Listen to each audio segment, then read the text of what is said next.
Hey guys, we're talking COTA here. Now I've tried to record this video like 8-9 times today. I just can't get a good flow on it, so this is probably just gonna be a condensed like 7-minute, preview, or just kind of me talking about COTA and stuff without really anything on the screen. I mean, clearly anybody can work at any starting position. I mean, you look at how soft salary is in the Cup Series. I mean, I don't need to tell you that. Hey, Chastain, Bowman, Chase Elliott, like these guys are good at this track. Hey, obviously Ryan Blaney's mispriced, so on and so forth. Like anybody can work at any place.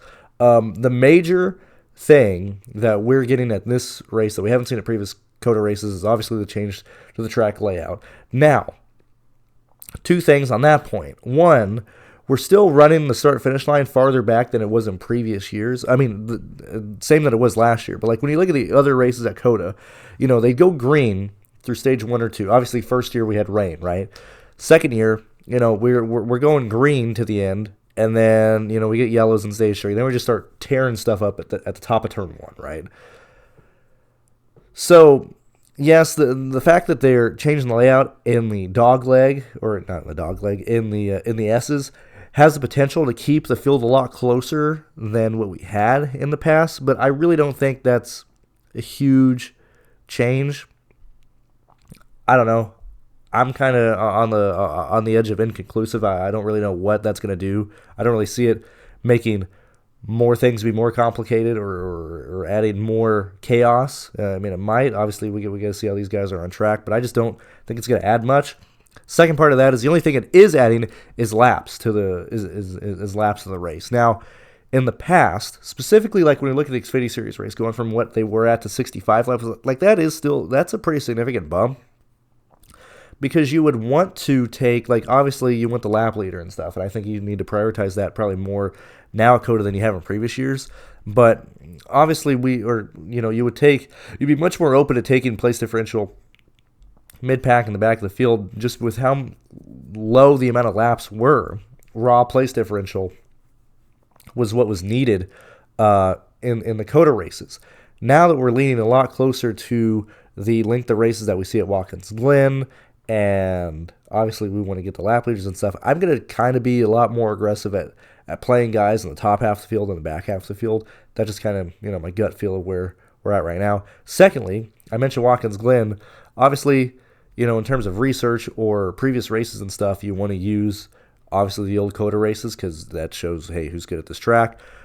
Secondary of that would be Watkins Glen. Third of that would be Sonoma. I'm not really wasting my time looking at, or I would not waste my time, analyzing where people were at Chicago Road Course or the Roval and stuff like that. They're just two different types of road courses. I would much rather look at the high-speed road courses than the slow, tight corners and stuff like that. Past that, when we look at COTA, being pretty much lined up with where Watkins Glen is in terms of laps led, or not laps led, but the amount of laps in the race, I think that's a pretty good 1-to-1.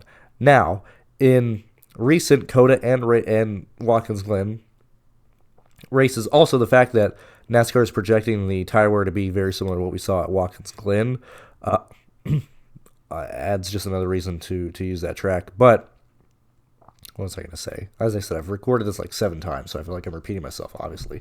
I think the COTA race is probably going to be pretty green through stage 1 and stage 2, as we've seen at Sonoma. And then stage 3 is just if we get a debris caution, if we get somebody stalled, and then we just start getting a bunch of yellows late in the race, it could obviously turn to chaos.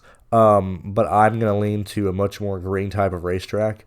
And green racing, with probably a percentage of this race ran under yellow, probably falling anywhere from like 18 to like 22, which is on the lower end of stuff. Secondly, past that, I mean, clearly, as I said, anybody can work at any salary. One thing I will bring up is at least the grids, or at least the people in here. I think we'll know right off the bat with practice data if the Connor Zillage, all the bets, if that was a good bet or a bad bet right off the bat. Now, I have no stake in the game. I cannot bet in Texas, so that's not my part, but I just know a lot of people have bet the fuck out of Connor Zillage. Okay? I think we'll be able to determine that right off the bat in practice, right?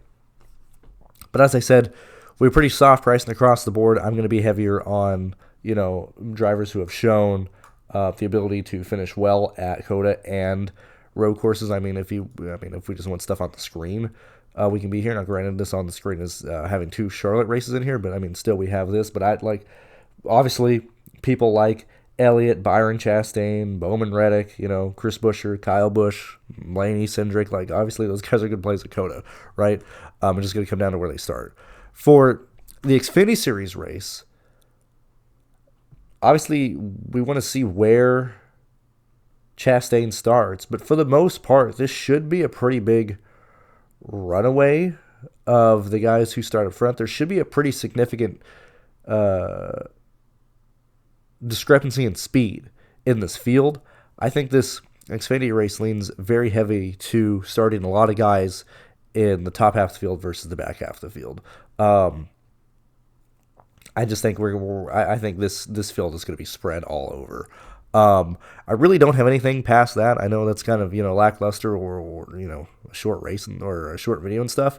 But it's a road course. It all comes down to where people start. Now, whatever sim tool you're using, okay, it doesn't take a genius to figure this out. Road courses are much easier to simulate than other tracks, okay?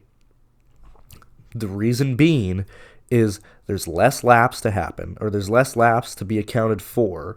It's much easier for good drivers to maintain higher positions. Now, I'm not saying they can't run into chaos at the end of the races when we get to green, white, checkers, or if that situation comes up, but it's usually easier for drivers to maintain a running position where they should be and avoid, bad variance because they're isolated running on their own, okay?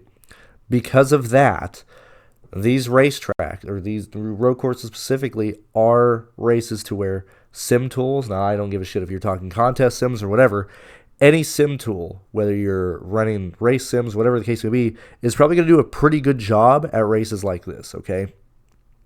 So because of that, lineups, and not in the sense of using an optimizer, but lineups on a slate like this should be pretty optimized, okay? Yet again, we just need the starting grid. There's really not much more to talk about other than that. I think that's my COTA preview. Okay, obviously we have practice and stuff for Xfinity tomorrow. I'll be live this weekend. I'm back. Hi, hello. Thank you for everybody that I was able to meet in Atlanta. It was a pleasure meeting you guys. But I will see you guys in the live show on Saturday and on Sunday. Once we have the starting grid for everything, I think that adds much more to the slate than just being like whatever, early week preview. Like, you guys know what I mean. I'll see you guys in the live show on Saturday.